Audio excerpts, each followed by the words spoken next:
WhatsApp guys, आज हम देखेंगे क्या हार्दिक पांड्या से नाराज है कोच गौतम गंभीर। फोन करा था मैंने, उठाया नहीं है, वो बिजी है अभी क्योंकि आज मैच है इंडिया का।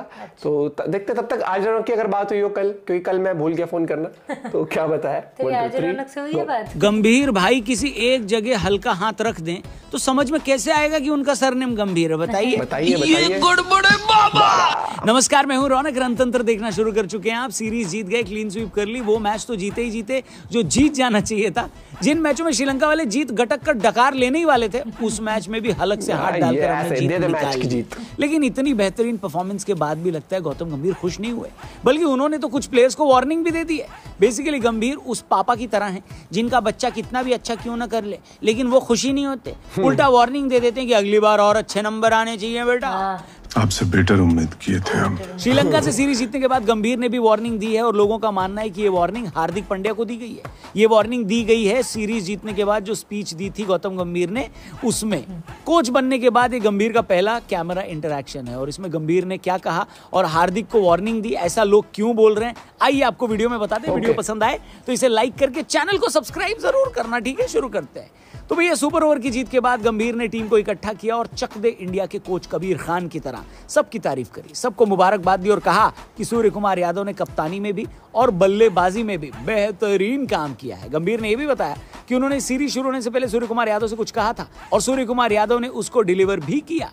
गंभीर ने कहा कि टीम में यही एटीट्यूड चाहिए, क्योंकि अगर आप कभी गिव अप नहीं करते तो यही रिजल्ट निकलता है। इस तरह के टफ सिचुएशन में आपका एटीट्यूड ही आपको आगे लेकर जाता है। यहाँ तक तो गुरु गंभीर ने सब कुछ बढ़िया बात बोली।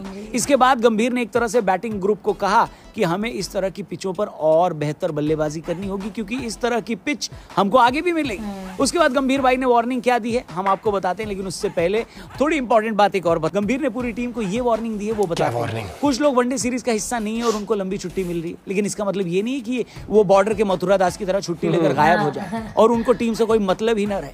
गंभीर ने वार्निंग दी है कि जब ये खिलाड़ी बांग्लादेश सीरीज के लिए वापस आए तो फिटनेस में कोई कमी नहीं रहनी चाहिए। जब वापस आए तो आपके दिमाग में ये नहीं रहना चाहिए कि आपको टीम में एंट्री मिल जाएगी और आप आते ही डिलीवर कर देंगे। ये तभी हो पाएगा जब आप फिट रहे, इसलिए अपनी फिटनेस पर पूरा ध्यान रखिए छुट्टी के दिनों में भी। बेसिकली गंभीर भाई ये कह रहे थे कि छुट्टी में भी छोले भटूरे और बिरयानी नहीं दबानी है।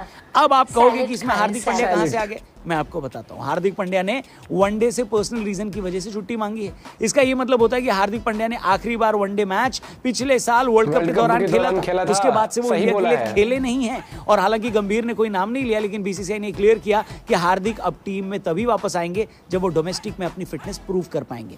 यानी हार्दिक पांड्या की टीम में वापसी भी फिटनेस के थ्रू होनी है, जिसके ऊपर गंभीर ने T20 सीरीज जीतने के बाद इतना लंबा चौड़ा लेक्चर दिया और छुट्टी में भी फिट रहने के लिए खास तौर पर बोला है। अब आपको क्या लगता है, गंभीर का ये इशारा हार्दिक की तरफ है? क्या गंभीर और हार्दिक के बीच सब कुछ ठीक नहीं चल रहा?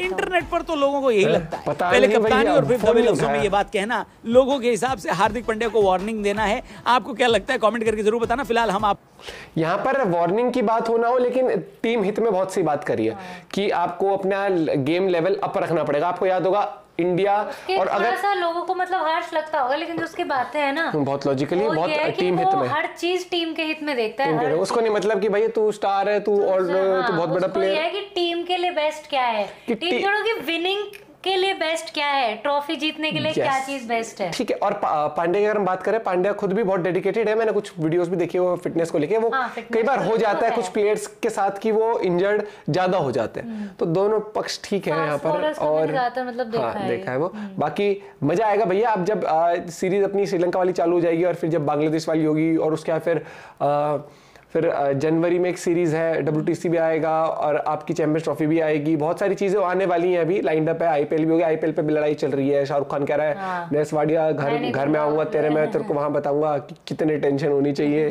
मतलब चल रहे बहस अभी। वो मैंने तो थोड़े ज्यादा ही बोलते हैं शाहरुख खान नेस वाडिया वाले, लेकिन हाँ उनकी बहस हुई है कि कितने रिटेन होने चाहिए, नहीं होने चाहिए। और अब सीरीज में ये चीज इंटरेस्टिंग रहेगी कि एज एन ऑलराउंडर अगर हम देखते हैं तो भाई शिवम दुबे को मैं हार्दिक पांड्या से कंपेयर नहीं कर सकता। हाँ। हार्दिक पांड्या का पलड़ा बहुत भारी पड़ता है as an all-rounder Shivam Dube पर। नो डाउट शिवम दुबे की एज ए बैट्समैन अगर बात करें, अच्छा बैट्समैन है, लेकिन ऑलराउंडर की कैटेगरी में भी हार्दिक पांड्या जैसा प्लेयर प्रेशर सिचुएशन में भी, किसी भी सिचुएशन में भी एज मुझे नहीं लगता भैया कोई। और जो क्लीन हिटिंग वो करता है बंदा, जो रैपट बजाता है, जब वो शॉट लगाता है, वो अलग ही मजेदार होते हैं भाई साहब। तो पांड्या एक बहुत इंपॉर्टेंट की प्लेयर है, और वहीं पर गंभीर की बात भी ठीक है कि फिटनेस भी इंपॉर्टेंट। आप अपना पॉइंट ऑफ बताना, क्या लगता है आपको, पांड्या को टारगेट किया गया या फिर इन जनरल बोला गया? बोलो टेल इन जनरल बोला गया। मिलते हैं वीडियो के साथ, बाय, टेक केयर।